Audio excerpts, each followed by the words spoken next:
ভারতীয় রুপির দরপতন ঠেকাতে আন্তর্জাতিক ব্যবসা এবং বিনিয়োগের ক্ষেত্রে ভারতীয় মুদ্রা ব্যবহার বৃদ্ধির নতুন নীতি ঘোষণা করে রিজার্ভ ব্যাংক অফ ইন্ডিয়া।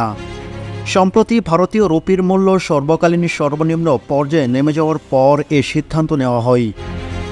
নতুন নীতির আওতায় বিদেশিরা এবার থেকে ভারতীয় ব্যাংক অ্যাকাউন্ট খুলতে পারবেন, তবে তা হবে ভারতীয় মুদ্রায়।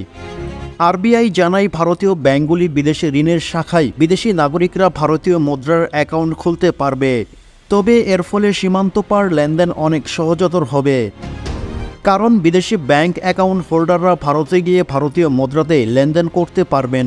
বিশেষজ্ঞরা মনে করেন ভারতীয় মুদ্রার আন্তর্জাতিকরণের ফলে এক্সচেঞ্জ রেট সংক্রান্ত ঝুঁকি কিছুটা হলেও কমবে এবং ভারতীয় ব্যাংকগুলির বৈদেশিক মুদ্রা ভাণ্ডার বৃদ্ধি পাবে। এদিকে ভারতীয় বৈদেশিক মুদ্রা রিজার্ভ 20 ডিসেম্বর $644.38 বিলিয়ন পৌঁছায়, তবে এক সপ্তাহের মধ্যে প্রায় $8 বিলিয়ন কমে বলে জানায় ইকোনমিক টাইমস। রেমিটেন্সের মাধ্যমে ভারতে বৈদেশিক মুদ্রা ভাণ্ডার বৃদ্ধি পায় এবং রেমিটেন্সের দিক থেকে ভারত বিশ্বে শীর্ষে রয়েছে। এই নতুন নীতি ভারতীয় অর্থনীতিতে একটি গুরুত্বপূর্ণ পরিবর্তন হিসেবে দেখা হয়, যা আন্তর্জাতিক বাজারে ভারতীয় মুদ্রার ব্যবহারকে আরও প্রসারিত করবে।